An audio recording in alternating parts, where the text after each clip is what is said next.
அனைவருக்குமே வணக்கம். சற்று முன் கிடைத்திருக்கக்கூடிய ஒரு மிக மிக முக்கியமான செய்தி ஒன்று வெளியாகியுள்ளது.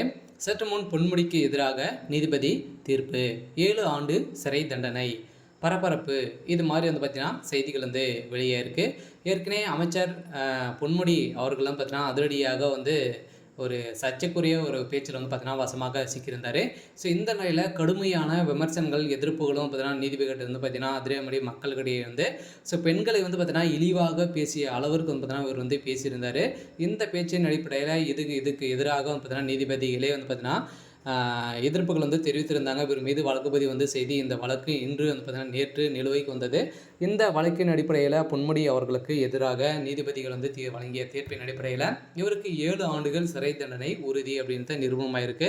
ஸோ இந்த நிலையில் ஏற்கனவே பார்த்தீங்கன்னா பொன்முடி அவர்கள் இல்லாத அமைச்சராக தான் இருக்கார் இல்லையா. ஸோ திமுக நீக்கப்பட்டவராக தான் இருக்கார்.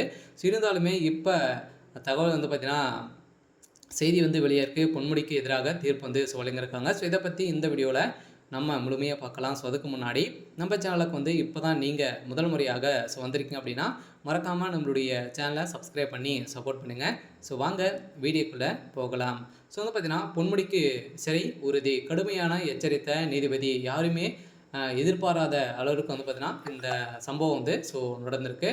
முன்னாள் அமைச்சர் பொன்முடி நிகழ்ச்சி ஒன்றில் கலந்து கொண்டு பேசும்போது பெண்கள் குறித்தும் சைவ மற்றும் வைணவ மதங்கள் குறித்தும் சர்ச்சைக்குரிய வகையில் பேசிய பேச்சு ஒரு மிகப்பெரிய சர்ச்சையாகவே வெடித்தது இல்லையா. ஸோ அவருடைய வாய்க்கொழுப்பாலே இவருக்கு பார்த்தீங்கன்னா அவருடைய வாழ்க்கைக்கு முற்றுப்புள்ளி சுவைத்திருக்காரு. ஏற்கனவே சனாதன வாழ்க்கையின் மூலமாக பார்த்தீங்கன்னா திமுக சார்ந்த அமைச்சர்கள் நிறைய 3-4 அமைச்சர்களாக பேசி இப்போ ஒரு வழியாக ஒரு கட்டத்துக்கு வந்திருக்கு. இருந்தாலுமே மீண்டும் இந்த வழக்கு பதிவு வரப்போகுது. இந்த வழக்கின் அடிப்படையிலும் அதே மாதிரி இன்னொரு அமைச்சர் பொன்முடி அவர்களும் பார்த்தீங்கன்னா இது மாதிரி இந்து மதத்தை பேசி இழிவாக பேசியிருக்கக்கூடிய நிலையில் இப்போ பார்த்தீங்கன்னா திமுக முக்கிய தலைவர்களின் ஒருவரான கனிமொழியை கண்டித்தும் வகையில் சமைந்து இருந்திருந்த அமைச்சர் பொன்முடியின் சைவம் வைணவம் குறித்து அநாகரிகமாக பேச்சிய பேச்சு இதனைத் தொடர்ந்து மக்கள் மத்தியில் கடும் எதிர்ப்பு கிளம்பிய நிலையில் பொன்முடிக்கு வசித்து வந்த திமுக துணை பொதுச் செயலாளர் பதவியிலிருந்து நீக்கினார்.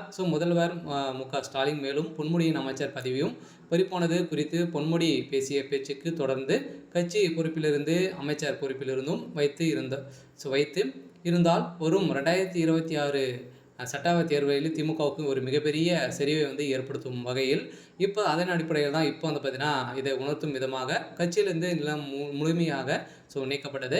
ஸோ இதன் அடிப்படையில் மீண்டும் இந்த வழக்கு நிலுவைக்கு வந்திருக்கக்கூடிய நிலையில் இப்போ அமைச்சர் பொன்முடி அவர்களுக்கு கனிமொழி அவர்களுக்கு இடையே ஏற்பட்ட வாக்குவாதத்தின் அடிப்படையில் இழிவாக பேசிய பொன்முடி அவர்களுக்கு 7 ஆண்டுகள் சிறை தண்டனை விதிக்க போகிறதாக நீதிமன்றம் தீர்ப்பு வழங்க போகிறாங்க. ஸோ இதற்கு எதிராக தீர்ப்பும் வழங்கியிருக்காங்க. சரி, ஓகே. ஸோ இன்னைக்கான அப்டேட் இதுதான். ஸோ மறக்காமல் நம்மளுடைய சேனலை சப்ஸ்கிரைப் பண்ணி சப்போர்ட் பண்ணுங்கள். தேங்க்யூ.